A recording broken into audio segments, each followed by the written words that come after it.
a little earlier this morning, 9 o'clock. I want to take him over visiting my mom right now, and I want to take her to her doctor's appointment this morning. So we'll give it just a couple minutes for people to join on in, and then we'll get started. And let's give it another minute or two, and we'll get going. Thank you so much for joining. Thank you.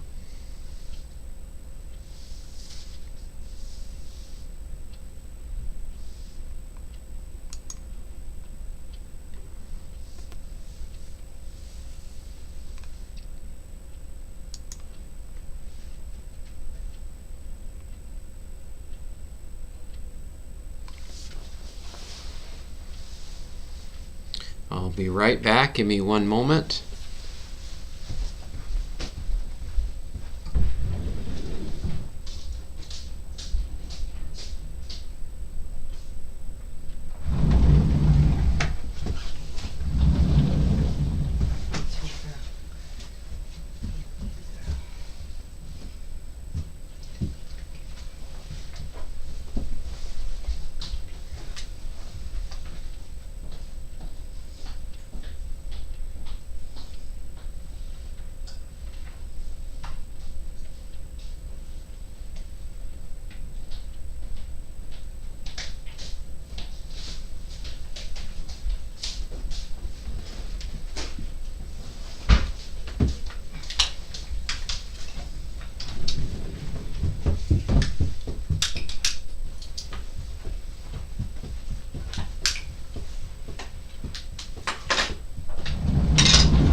Well, it says we're offline. Let me check on here.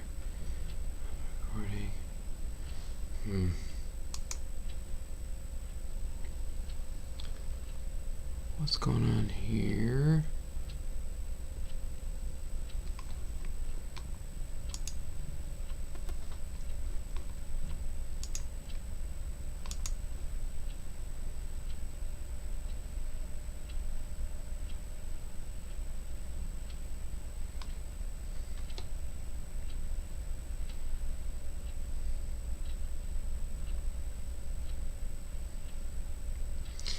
Okay, well, I hope I'm sorry. I'm hooked up directly to my Wi-Fi, but my mom's Wi-Fi, but it's really such a sucky system that I don't know how good it's coming through.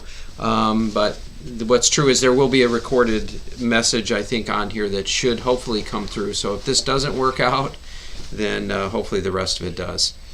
Well, Mom's getting around very slow this morning, and so everything's a little bit glitchy, and so I know I need to meditate, and I'd also like to start with a prayer, because I usually do a prayer with myself and just an invocation, and I haven't had a chance to do that. So let's just start with a prayer, and then we'll go right into meditation. Thank you so much for joining. Thank you.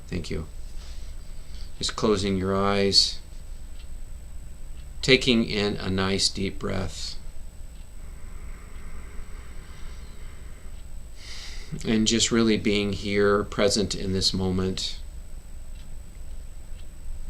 knowing that everything is in divine order, everything is where it needs to be, and there's nowhere for us to go. There's nothing for us to do other than just be present for this moment here. And now this one. And now this one. Life is always just a series of present moments.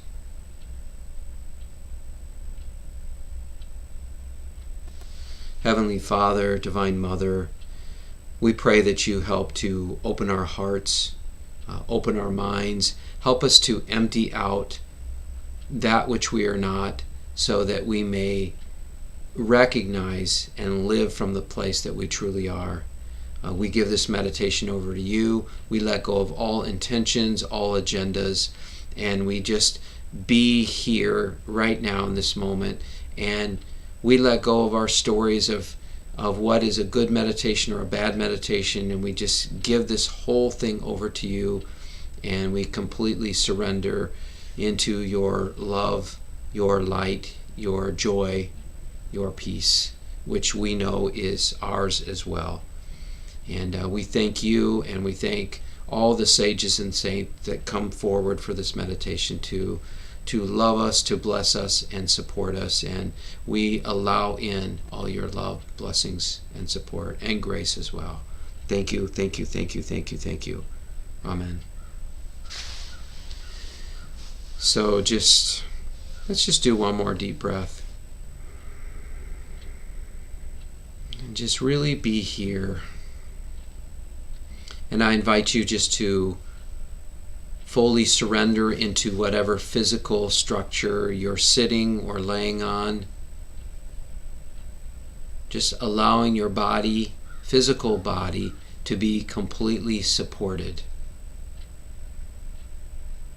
And the more we can just let go of all the trying, all the effort, and as far as that goes, any doing as well. The only thing that's required in this meditation is conscious awareness, just being consciously aware of what I'm saying, what I'm inviting you to do, and then making the choice to let go of the things that we offer. And right now, the offering is to just let go of any stress, any burdens, any worries. Really, it's okay. Whatever's going on in your life, whatever's going on in the world, just allowing it to be okay right now. Allowing it to be perfect the way it is. Letting go of your need to fix or change it. It's not to say you can't do things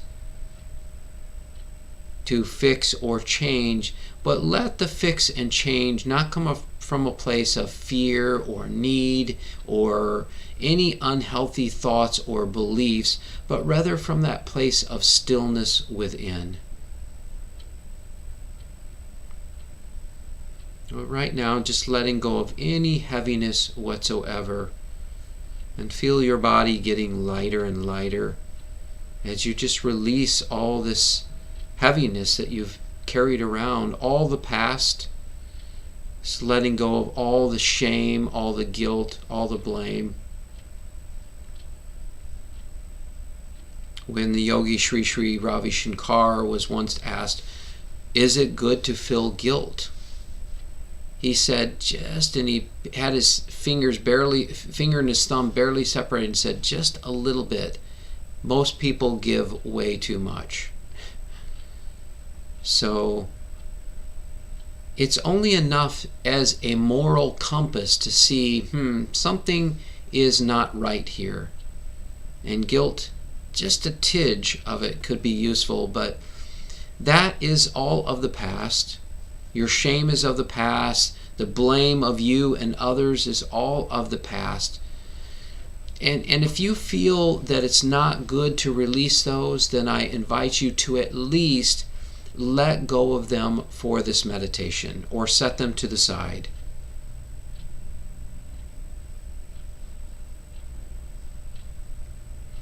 Many people have stories of all the things that they have felt they have done so bad or wrong at. We all have them.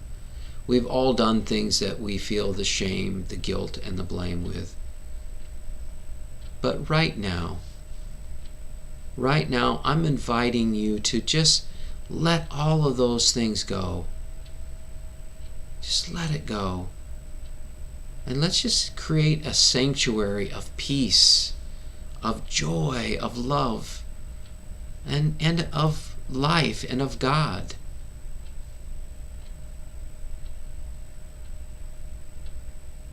So I use the word God. Whatever works for you, or whatever your go-to is perfect. Well, let's just open our hearts to that higher source. Open our mind to the infinite possibilities that reside right here in this moment. The only thing we are limited by is our beliefs. So right now I invite you to let go of all your beliefs. Come back to a place of innocence. Jesus said, to get into the kingdom of heaven, you have to be like a little child. Innocent, where you're not carrying all this judgment and blame or anything of the past, actually. You're just present in this moment. Present to accept and embrace and be grateful for what life is giving.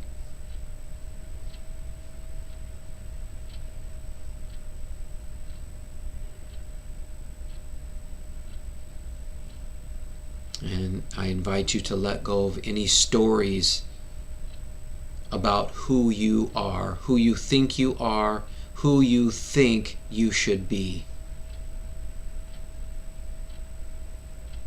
And if we explore a little bit with that, who you think you are and who you think you should be is all of the mind. It's all based on the ego and our opinions of what we feel is right, of what we feel is true, of what we feel will make us happy, of what we feel we're supposed to be in the world. I'm inviting you to let go of all of that. Suppose you let go of all of it, that you didn't have some canned answer of what your mind says you should say or do or be. And to me, when we talk about freedom, that is true freedom, because you can never fully be free unless you are free from your mind and all the old conditioning that has been bought into, that you've identified with as if it's the truth of who you are.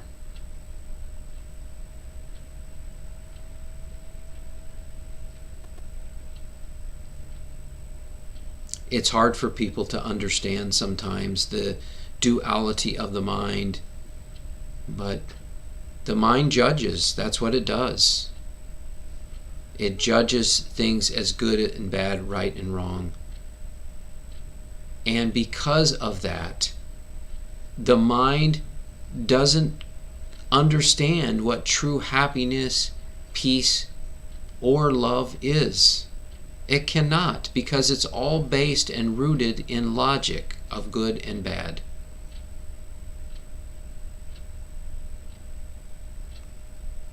You could have the worst of thoughts, and if you don't believe that thought is true, if you're not giving your true power over to your mind as if it's your God, then it does not matter what thought you have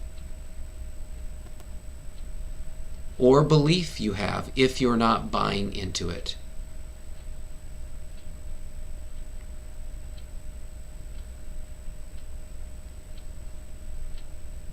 I also invite you to let go of the idea or belief that you are your body, your physical body.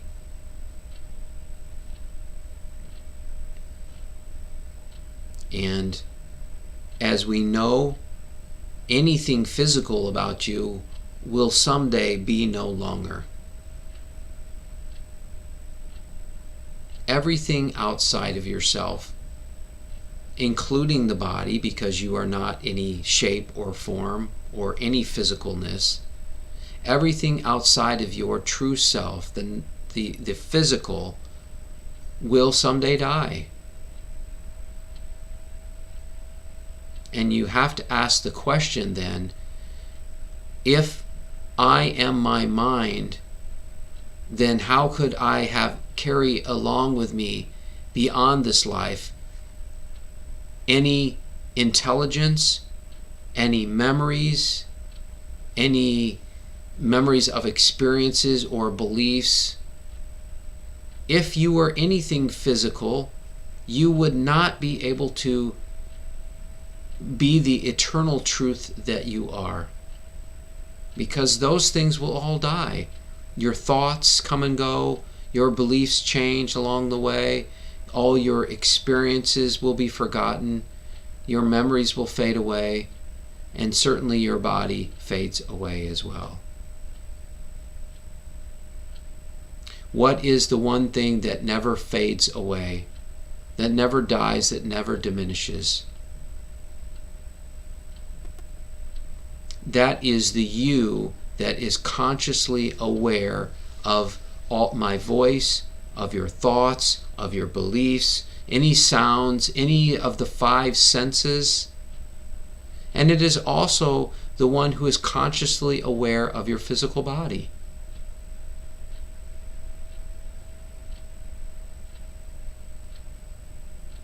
You can just be aware of your finger right now, one of your fingers. Be aware of your leg. Your body cannot be conscious and aware of you. You can be conscious and aware of it and everything.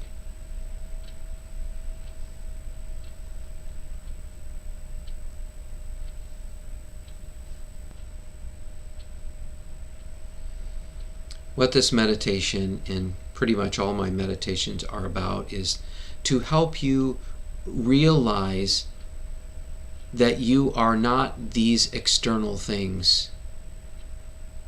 And it is necessary for you to let that belief, those beliefs go so that you can connect with, align with, and be the formless truth of who you are. And that is conscious awareness.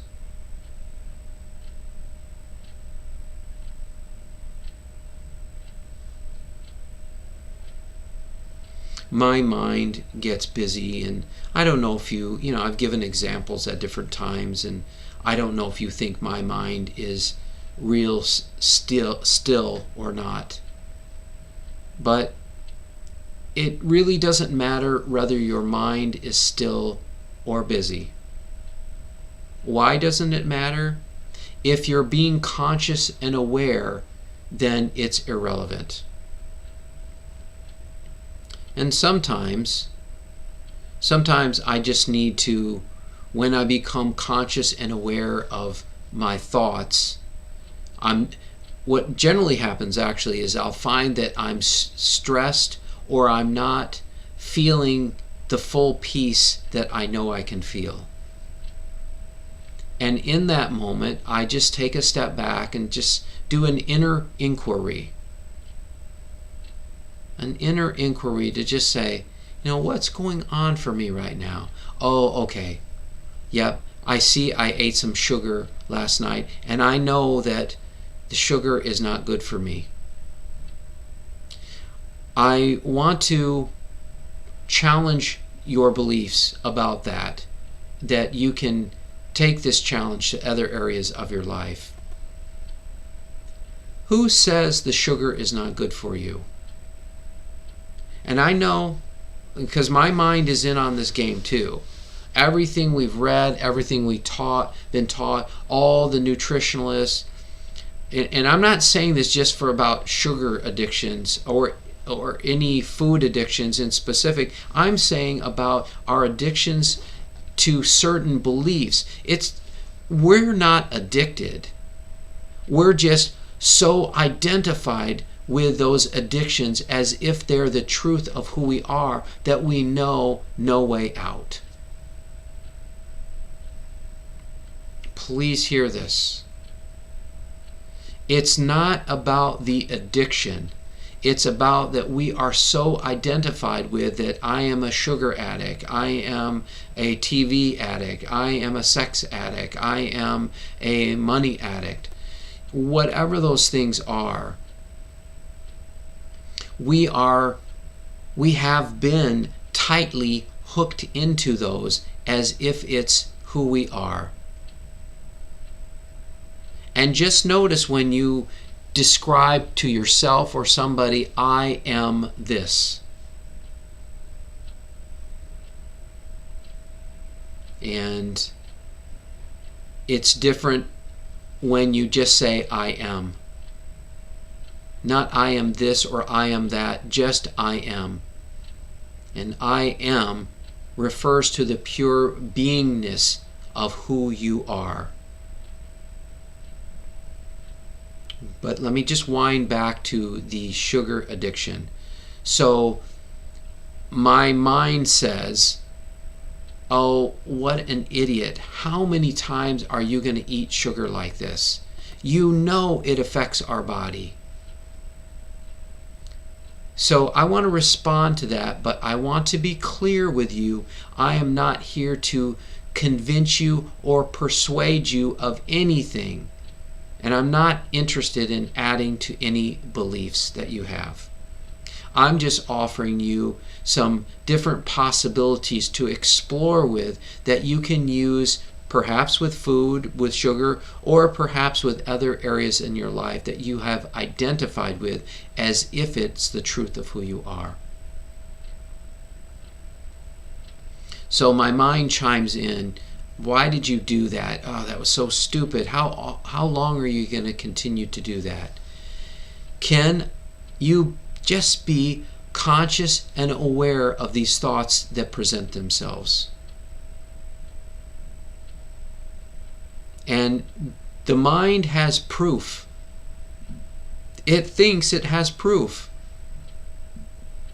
I can prove to you that sugar is bad because every time you eat it, your body feels a certain way.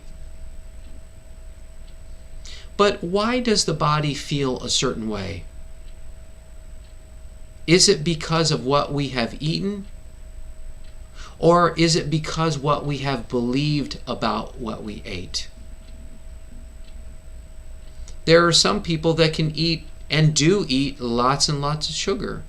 And there might be different things the mind says, oh yeah, but they're busier or they're younger or this or that. I offer this to you. Is it that it is the sugar itself or that you have bought into the belief about it?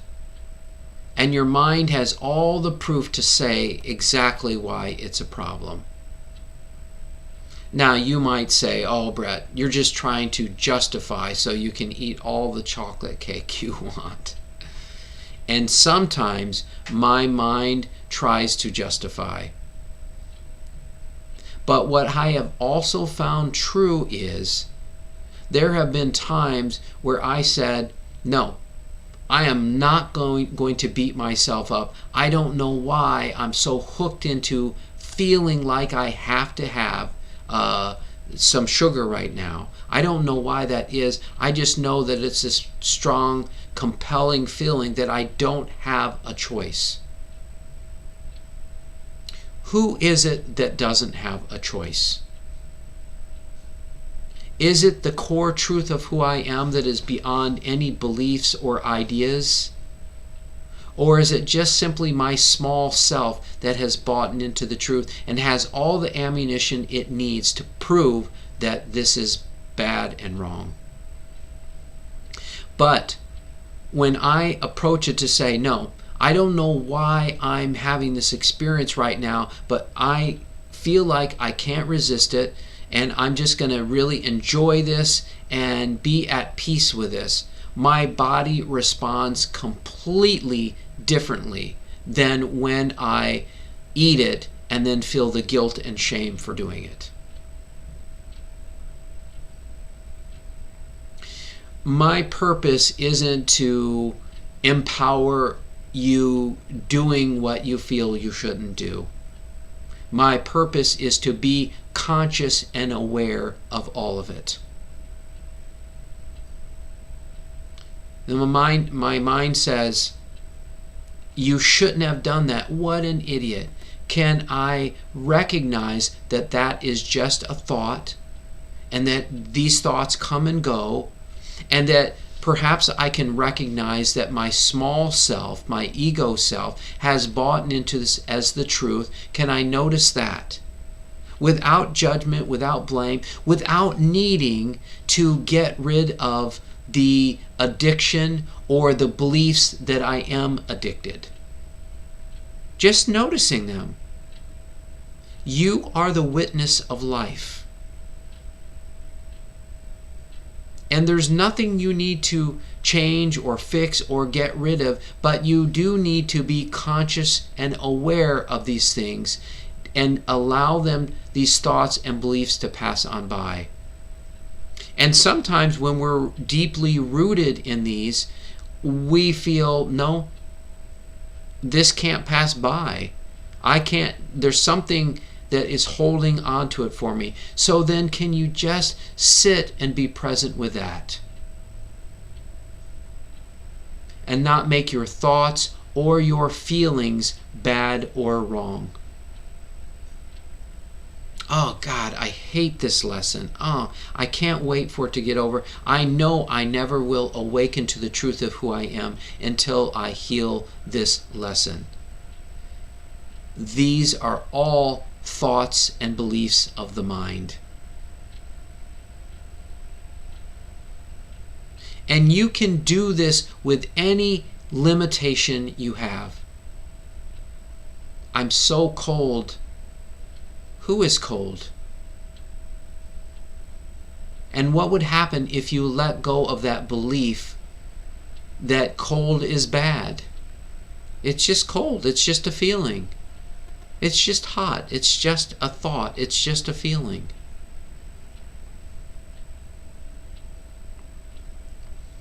I say this again. I'm not here to persuade you or convince you of anything. I'm not here to add on to your resume of beliefs of who you think you are. I'm here to offer a way out of all of it. And we've given the example in the past where so many people are trying, and you know I like to use that word, trying, putting effort forth to heal issue by issue. But where are the issues coming from? Is it coming from your core self, from your God essence? Or is it coming from a belief that you have carried around? Because the core self of who we are is whole, is complete, is in alignment with our beloved Creator. And there's nothing that needs to be fixed or changed. But if you are listening to the mind, if you are believing the mind, then you will find that there is all kinds of things that you believe need to be fixed or changed about who you are. And you will never be enough. And when you heal 3 or 4 issues, trust me in saying there will be another 3 or 4 waiting for you to heal. Because the mind is never satisfied, because it can't be. Because it doesn't understand what true peace is, or true joy, or true love. It cannot comprehend those. The verse in the Bible speaks of the peace that passeth all understanding.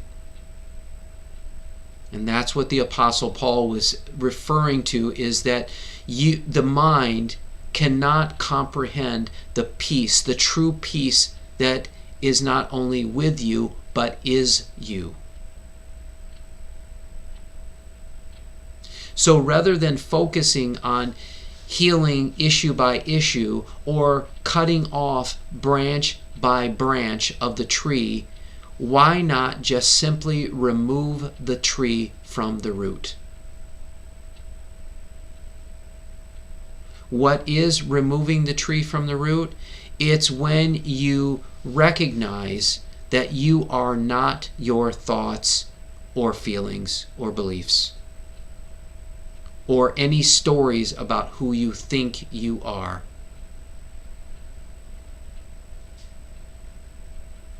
But essentially, when we speak of an awakening, it's when you become consciously aware that you are not your thoughts. That is removing the tree from the root. Why? Because when you become conscious and aware that you are, and have the realization that you are not your thoughts, you can have any thought in the world and it doesn't matter. It can be the most hateful, evil thought, but if you recognize it's not who you are, it does not matter one iota. And that there, what I have just described, is peace, which is the first step in perpetual consciousness, the first step of enlightenment, which is to say you are always conscious and aware in each moment. And when you are always conscious and aware, there's no thought, no belief, no feeling that can best you. But keep in mind, even the master teachers admit that they still have a little bit of ego. Eckhart Tolle has acknowledged this, and I've heard other self-realized teachers acknowledge the same thing. In fact, they have said that you need a little bit of ego to remain on this planet.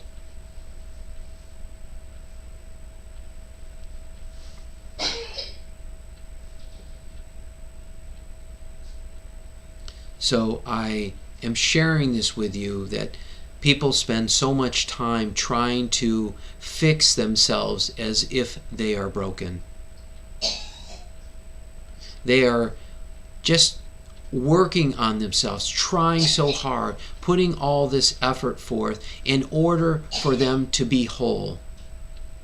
And it's okay, there's nothing bad or wrong about that. But just remember, the ego can never be whole because it's not who you are.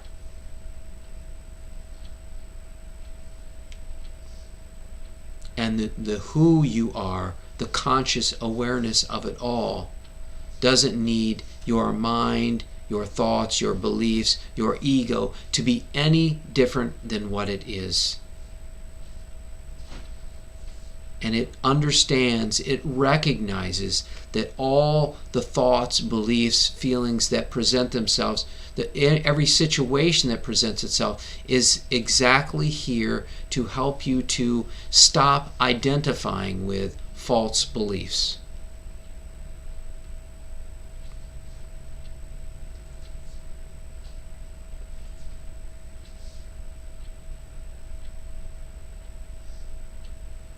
So just coming back to the present moment, which is coming back to just being consciously aware of your breath.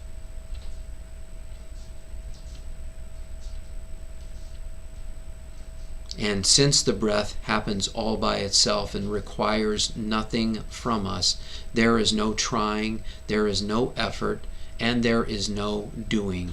All we're simply doing is just being aware, consciously aware of the breath. We're just witnessing it. We're observing it without any judgment. And that's why it lends itself to helping us be fully present in the moment and being home. And when we say home, meaning that you're rooted in the core truth of who you are, which is the one that is conscious and aware of it all, without any blame or judgment. The mind, the ego, will be part of blame and judgment, so it doesn't mean that they won't have experienced blame and judgment. It just means you still can witness it without a need to fix or change it.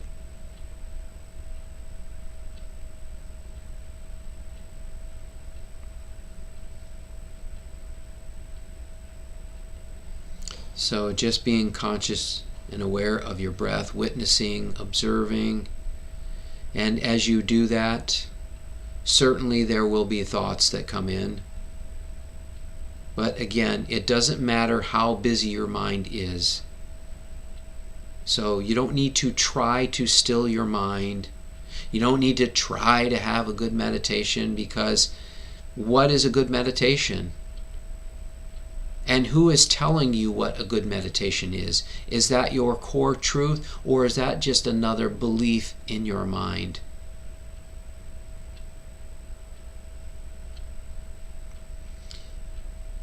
Right now, before we enter into more of the stillness, I invite you just to let go of any thoughts, beliefs, any ideas that are getting in the way of just pure innocence right now. Just empty out everything. Because the one thing you can never empty out or get rid of is you. You can never get rid of your true self. It's not possible.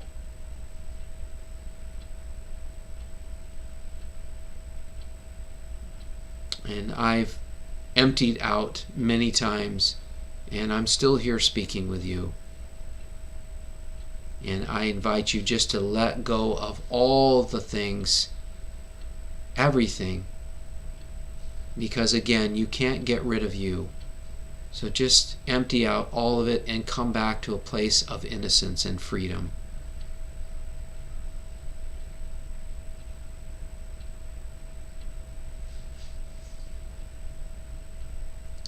And now just returning to the present moment, being consciously aware of your breath.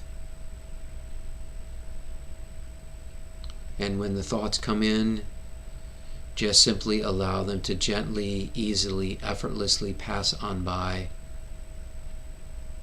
And as soon as you do, coming back to being aware of the breath.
And if your mind is drifted, just simply coming back to the present moment, coming back home to just witnessing the breath.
And if your mind has drifted, just come back to being consciously aware of your breath again. And this is the dance of life, not just for meditation. When you notice your mind drifts during the day, or if you notice you're feeling stressed, just come back to being consciously aware. Come back to the present moment. The more you practice this, the more it begins to be a part of your life, and all of life gets easier.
And if your mind has drifted again, just coming back to being aware of the breath.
And we're going to begin to complete the meditation.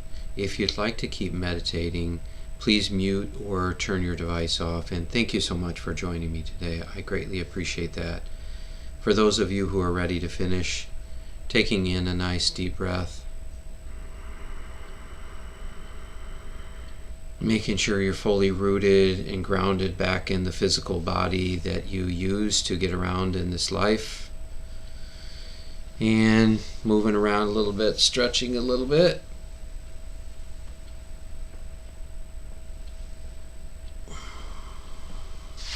And taking your time, and whenever you're ready, opening your eyes. Well, thank you for joining me this morning. I will be on Zoom and Facebook tomorrow night, and I will be on Zoom and Facebook on Thursday as well, 7 o'clock in the evening. I'm going to be heading home from Mom's, so we'll do a 7 o'clock in the evening meditation on Thursday, and that is that's going to be a special gratitude meditation. So love to have you join me for it. Have a beautiful day. Thanks for joining me, my friends. Namaste. Check over Facebook just to see who joined in this morning.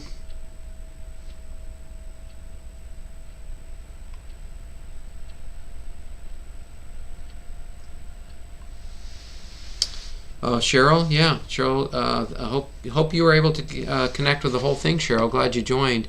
And Becky Brittingham, thanks, Becky. Nice to see you here. And Michelle, you still get up. You got up bright and early. I guess you were meditating at 7 this morning. Thank you, my friend. Thank you. I was hoping it wouldn't be a problem for you, so I'm glad you were able to join. Okay, you guys. All right, we'll talk to you all soon. All right, bye-bye.